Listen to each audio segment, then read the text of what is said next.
Hello friends, myself Akash Bane and we are going to learn our elective subject, that is precast and prestressed concrete according to MSBT syllabus.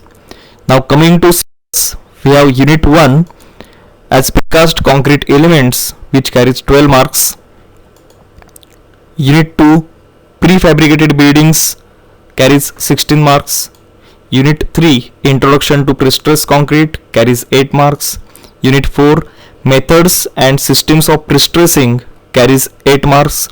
Unit 5 losses of prestress which carries 12 marks, and last and sixth chapter is analysis and design of prestress rectangular beam section carries 14 marks.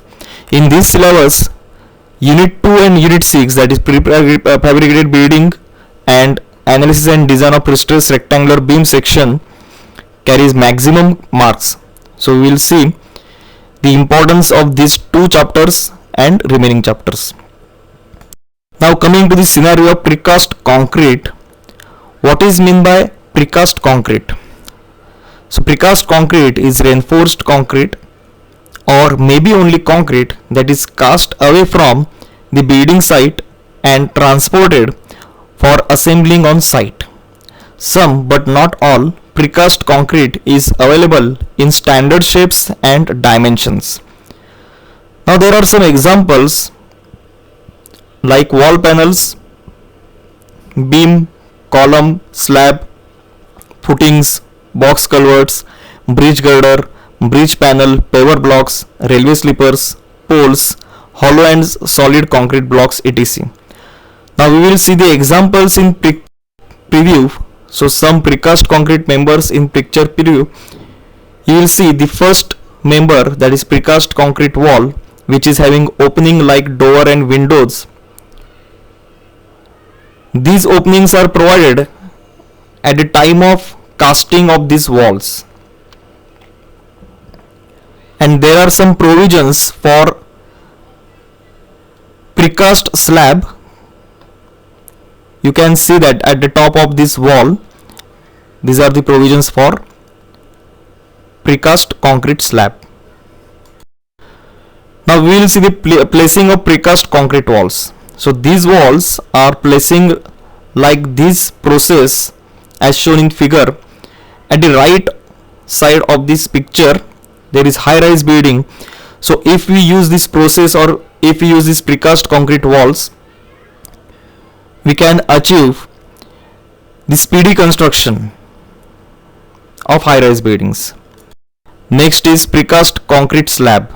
So this is the slab having openings, some slabs having no openings and some slabs having openings. These slabs are having openings for stair blocks according to requirements. Precast concrete bridge girder. So these are the hollow bridge girder or maybe flyover girders. This is also type of precast girder. This is a precast girder and it has a shape of I. So we can use this girder as I section girders. Next is hollow blocks, paver blocks, then column beam joint. So these are also a precast members. So this is the column which is vertical member and there are provisions to keep the beams which are horizontal members. Next, precast concrete stairs. So these are the stair blocks. Next, precast concrete has several benefits in the repair of damaged concrete structures. So ease of construction, rapid construction, high quality, durability and economy. These are the benefits of precast concrete. PPC traditionally used for the following types of repairs. First one is navigation blocks, next dams, channels, flood walls, levees, coastal structures, marine structures, bridges, culverts, tunnels, retaining walls, noise barriers. Now we will see why we choose this subject, so that your career will be brightened using this subject.